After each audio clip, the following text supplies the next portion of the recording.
Buenas tardes, vengo a presentarles hoy un trabajo de ecuaciones diferenciales del grupo 56895. Mi nombre es María Angélica Cruz Vivas. Entonces, pues la introducción a esto, pues las ecuaciones diferenciales modelan o cambian una cantidad respecto a otra y son esenciales en ciencias de tecnología. Las que yo escogí, las tres, son las variables separables que me permiten resolver y separar y luego integrar. Y un ejemplo de ellas es que incluyen modelos de crecimiento, como el crecimiento exponencial, como el que es que cambios proporcionales en tamaño de una población, en fin. Y la ley de enfriamiento de Newton, que modela el cambio de temperatura de un objeto según su diferencia del entorno. Entonces, yo escogí tres, ¿cierto? Entonces, en ecuaciones diferenciales vamos a encontrar, las escogí la definición, que es la ecuación diferencial en variables separables. Aquí lo que vamos a encontrar, voy a agrandar un poco más, es la fórmula de ecuación de esta forma, donde la variable depende de la y y la variable depende de la x. Pueden separarse de lados opuestos, es decir, la ecuación puede reescribirse de esta forma. Entonces, decimos que y, todo lo de y lo pasamos al lado derecho y todo lo de x lo pasamos al lado, perdón, todo lo de y lo pasamos al lado izquierdo y todo lo de x lo pasamos al lado derecho. Entonces la solución de esta ecuación obviamente es separar las variables, colocar todas las y a un lado, a otro lado y todas las x al otro lado, ¿cierto? Y al integrarlas, pues ambas lados de la ecuación con respecto a sus respectivas variables. Incluirla con la constante que sería c, que es la solución general, y la condición inicial si se proporciona. Usa la condición inicial para encontrar una solución particular. Ejemplo. En este ejemplo vemos que aquí tenemos la fórmula que todas se convierten en, en este y de x igual a 3y. Desde aquí pasamos todas las y al lado izquierdo y todas las x al lado derecho. Y al integral nos queda tal cual con la c que lo mencionamos arriba, que sería la solución general. Esto sería pues una parte de las ecuaciones diferenciales con ecuación diferencial con variables separadas. Otra que escogí que me parece interesante fue definición. Es la ley de enfriamiento de Newton. Esto se describe cómo cambia la temperatura de un objeto con el tiempo, ¿cierto? La función de la diferencia de la temperatura con el objeto y la temperatura de ambiente circundante. La ecuación general, pues aquí la pueden ver, pero esta también tiene un significado cada una, ¿cierto? Donde T es la temperatura del objeto con el tiempo y TA es la temperatura ambiente constante. Y K sería la constante de incremento positiva y dt sería la tasa de cambio de temperatura del objeto, ¿cierto? Con esto pues ya podemos entender un poco qué es la ecuación general de la ley de Newton.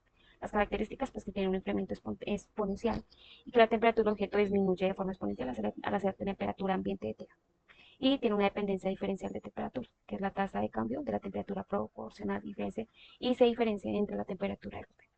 Un ejemplo donde encontramos, que es el que más adelante les voy a explicar más a fondo, es que no se imaginen una computadora con el procesador o el cerebro del computador.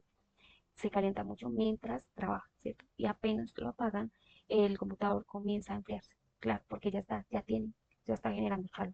Pero ¿cómo se enfriará ese procesador? Pues así lo vamos a ver en la ley de Newton, donde nos va a dar una fórmula para poder entender cómo se enfría, ¿sí? Digamos que en ese procesador de esa computadora. Pues este sí lo vamos a hacer más adelante para que lo puedan, pues, cuál fórmula se utiliza. Y otra de las que me llamó la atención es el modelo de crecimiento. Es decir, como una cantidad que cambia con el tiempo con función de ciertos factores. Ya de esa manera continúa o discreta. La fórmula general, pues como la ven aquí, obviamente esta también tiene, cada parte tiene su significado y es que sería, pues PT es la cantidad de tiempo con T y PO es la cantidad inicial y R sería la tasa de crecimiento y T sería el tiempo. Una de las características es el crecimiento limitado, que pues inicialmente rápido, pero disminuye a medida que la población se acerca a la capacidad de la carga. Es la saturación, ¿cierto? Que desacelera al medio de la población y se acerca al límite de recursos disponibles. Y la aplicación, pues sería que pues, se puede aplicar en población de animales, difusión de energía, desarrollo de mercado, en fin. Ejemplos pues sería también de biología, población de animales, de ecosistemas de recursos limitados, en fin. Y uno de economía, que es importante, es la adopción de unas nuevas tecnologías que alcanzan un punto de saturación en el mercado. Un ejemplo que encontramos pues, fue en la ingeniería eléctrica. El crecimiento logístico es un modelo común para escribir el aumento de capacidad de generación de energía y distribución de energía. Pues a medida de una sociedad recién crece, la demanda de la electricidad aumenta rápidamente, como ya lo saben todos los años. Pero llega un punto que el crecimiento se ralentiza y debido a eso, pues tiene una limitación de la infraestructura o la capacidad de la generación. Con esto vemos y acabamos lo que serían ecuaciones diferenciales y los tres temas que me llamaron. Gracias.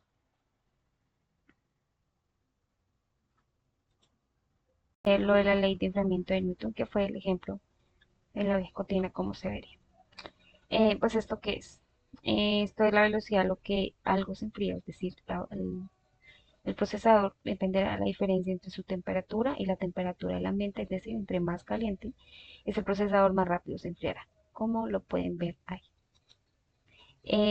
Aquí está nuestro PC, que la temperatura del PC está sería por aquí es donde empieza la pues, calentarse y aquí sería lo caliente, la batería.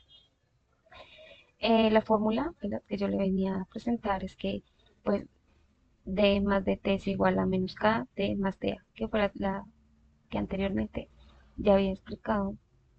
Y los aspectos más revelantes de esto, pues podemos dar ejemplos de cálculo. Entonces, supongamos que el procesador se apaga y comienza a enfriarse a pocos. Aquí hay algunos ejemplos, ¿cierto? De cómo enfriará con el tiempo. Entonces, después de 5 minutos de haberse apagado, el procesador estará en unos 64 Celsius.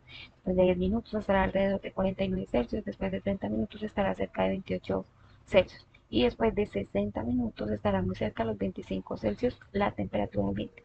Con tal, esto significa que podemos utilizar la fórmula mencionada.